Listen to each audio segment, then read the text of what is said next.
যে বারে জন্মগ্রহণ হবে ওই বারে রোজা রাখতে হবে। আপনি কি বারে জন্মগ্রহণ করেছিলেন এটা যদি আপনার মনে থাকে আপনি ওই বারে রোজা রাখতে পারেন, এটা সুন্নাত। এটা কি বলেন? কথা বলে না।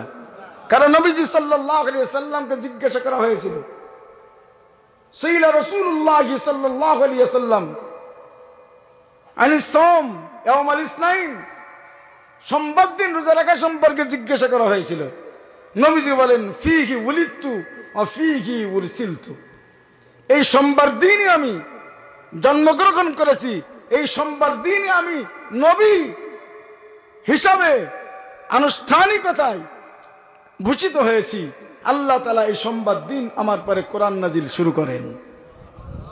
সেই শুকরিয়া হিসাবে আমি জন্মগ্রহণ করেছি সোমবার, আর সোমবার দিন আল্লাহ তাআলা আমার কাছে নবুয়ত দান করেছেন, কিতাব নাজিল শুরু করেছেন, কোরআন নাজিল শুরু করেছেন। এই জন্য আমি সোমবার দিন রোজা রাখি। কাজে এখান থেকে শুধু এই দলিলটা পাওয়া যায় যে বার যদি আপনি মনে থাকে ওই বার উদযাপন করতে পারেন যে বারে আপনার জন্ম হয়েছিল। কথা কয় না কেন? মনে আছে কি বারে জন্মগ্রহণ করেছেন? কার কার মনে আছে হাত তোলেন। মনে নাই? মনে নাই? যদি থাকে তো আপনি সেই দিন রোজা রাখতে পারেন। তবে আপনার জন্মদিন গুরুত্বপূর্ণ না নবীর জন্মদিন গুরুত্বপূর্ণ? আমাদের মাশায়েখগণ বলেন, যারা সোমবার দিন রোজা রাখবে নবীর জীবনের যাবতীয় বরকত এবং কোরআনের যাবতীয় বরকত আল্লাহ তাআলা তাকে দান করবেন। বলেন দেখে আজকে কি বার? কি রবিবার? রবিবার চলে গেছে তো সূর্য ডোবার সাথে সাথে সোমবার শুরু হয়ে গেছে। আলহামদুলিল্লাহ বলেন। আজকে একটা ঐতিহাসিক দিন, আজকে একটা ঐতিহাসিক দিন সোমবার। আবার আর এক ইতিহাস বাংলাদেশে কায়েম হয়েছিল, কি বলেন? মনে নেই? মনে হয়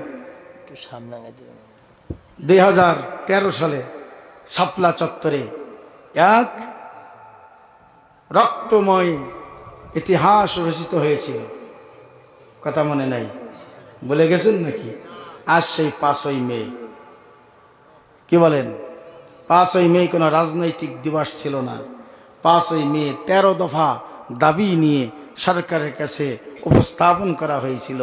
সেই দাবি ছিল নিছক ইসলামের জন্য, তাওহীদের জন্য, কোরআনের জন্য, নবীর জন্য, পুরা মুসলিম উম্মার জন্য।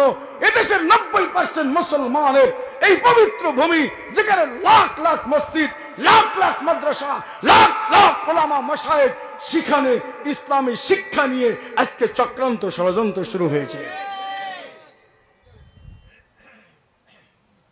আপনি নামাজ পড়ে কি করবেন? আপনার সন্তান তো আজকে যে শিক্ষায় শিক্ষিত হবে সে শিক্ষা তো নাস্তিক্য শিক্ষা, ইসলাম বিরোধী শিক্ষা।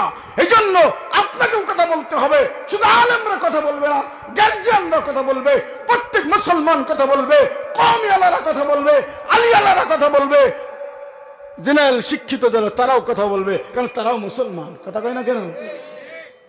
সরকারের কাছে সম্মিলিতভাবে এই দাবি করার দরকার আছে কি আছে না? মুসলমান আছে কি আছে না? কোরআনের তাফসীর দিয়ে কি করবেন?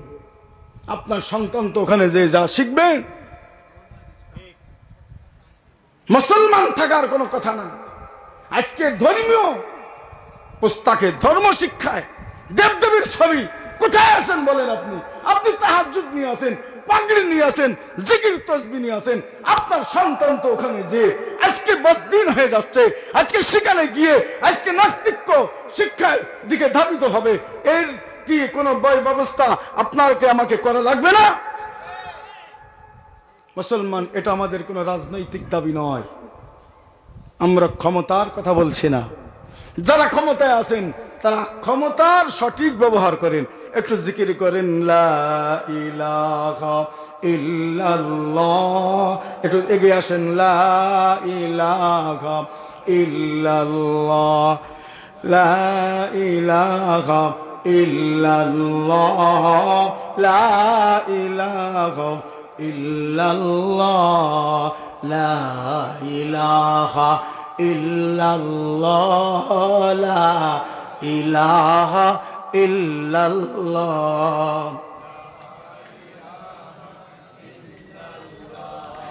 লা ইলাহা ইল্লাল্লাহ লা ইলাহা ইল্লাল্লাহ जिक्र में तेरा सबको भुला दो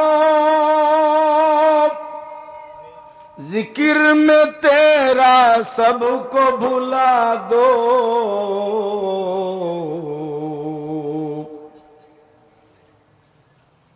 और किसी को याद न रहे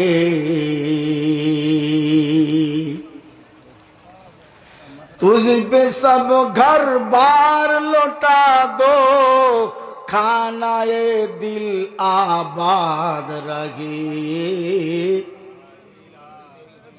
अब तू रहे बस ताद में आखिर बिरद ज़बा आए मेरे इलाहा ला इलाहा इल्लल्लाह ला इलाहा इल्लल्लाह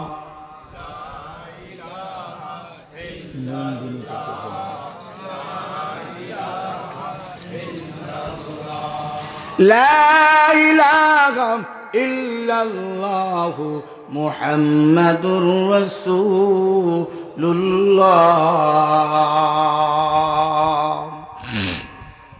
ए मुसलमान अल्लाह ताला इरशाद করেছেন ওয়ালাকাদ আরসালনা নূহান ইলা কওমিহি নূহকে তার কওমের কাছে রাসূল করে প্রেরণ করেছিলাম ও বন্ধু প্রত্যেক কওমের কাছে আল্লাহ তাআলা রাসূল প্রেরণ করেছিলেন আর রাসূল তিন প্রকার তার প্রথম ধরনের রাসূল হলেন যারা কিতাবদারি রাসূল ও বন্ধু সেই কিতাব সমূহের মধ্যে শ্রেষ্ঠতম কিতাব আল কুরআনুল মাজিদ সেই কোরআনের তাফসীর আমরা করছি শুনছি ঠিক কিনা বলেন এ মুসলমান এই কিতাব কেন এসেছে আল্লাহ তাআলা বলেন আর রহমান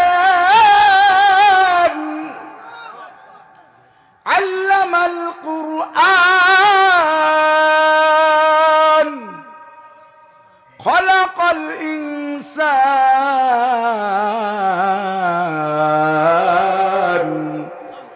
আল্লামাহুল বায়ান আল্লাহ তাআলা বলেন আর রহমান আমাদের খেয়াল করেন রহমান রহমান সেই সত্তার নাম যিনি বাধ্য বাধ্য সকলের পরে দয়া করেন আলহামদুলিল্লাহ বলেন আমরা বাধ্য না বাধ্য কি বাধ্য সাক্কাটা মিথ্যে কথা আমরা কয়ে দিলাম আমরা কি আসলে বাধ্য আল্লাহ তাআলার কত হুকুম আমরা লঙ্ঘন করি কথা কয় না যদি আমরা নিজের আত্মসমালোচনা নিজে করতাম আমাদের মধ্যে যে কত ভুল আর ত্রুটি আছে ও বন্ধু পরের চিন্তা করার সুযোগই পেতাম না কথা কয় না হযরত আলী রাদিয়াল্লাহু তাআলা আনহু তার বড় সন্তান হযরত হাসানকে বলছেন হাসান প্রায় দেখি তুই এর সমালোচনা তার সমালোচনা করিস এদিকে আয় বাপ পরের সমালোচনা বাদ দিয়ে আগে আত্মসমালোচনা কর দেখবি আত্মসমালোচনা যখন করতে শুরু করবি একেবারে শুরুতেই দেখবি সহজেই তোর মধ্যে অনেকগুলো দোষ নিজের নজরে ধরা পড়বে এইগুলো সংশোধন করতে শুরু কর একে একে একে একে এই দোষগুলো যখন সংশোধন করবি এরপরে দেখবি আরো দোষ তোর মধ্যে আছে ওই দোষগুলো চিহ্নিত করে করে যখন তুই সংশোধন করতে থাকবি দেখবি যে এই সংশোধন করতে করতে করতে করতে বয়স অনেক বৃদ্ধি হয়ে গেছে রোগ তো একটা না অনেকগুলা এই সব রোগের চিকিৎসা না হয়ে যদি কেউ মারা যায় ও বন্ধু জাহান্নামের আগুনে জ্বালায়া জ্বালায়া আল্লাহ তাআলা ওই রোগের চিকিৎসা করায়া তারপরে জান্নাতে নিবেন খাঁটি বানায়া কারণ জান্নাত ও বন্ধু পবিত্র স্থান গুনাহগারদের জীবন হলো অপবিত্র, গুনাহগারদের চোখ অপবিত্র, গুনাহগারদের কান অপবিত্র, গুনাহগারদের জবান অপবিত্র, গুনাহগারদের অঙ্গ প্রত্যঙ্গ অপবিত্র, গুনাহগারদের দিল ওরকম অপবিত্র।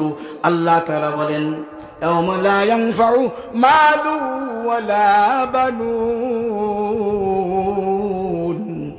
ইল্লা মান আতাল্লাহা বিকলবিন সালিম।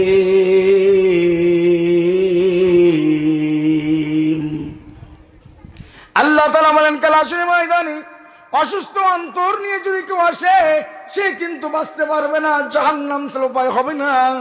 ও বন্ধু, অন্তরের মধ্যে অনেক ধরনের গুনাহের রোগ থাকে। আল্লামা শাইখুল হাদিস জাকারিয়া রাহমাতুল্লাহ বিশ্ববিখ্যাত আল্লাহর ওলি ছিলেন, অলিকুল সম্রাট ছিলেন, বুখারী শরীফের কয়েক যুগের শিক্ষক ছিলেন। সুবহানাল্লাহ বলেন। শাইখুল হাদিস মাওলানা জাকারিয়া রাহমাতুল্লাহ আলাইহি উনি ওনার কিতাব ফাজাইল রমজানের মধ্যে ও বন্ধু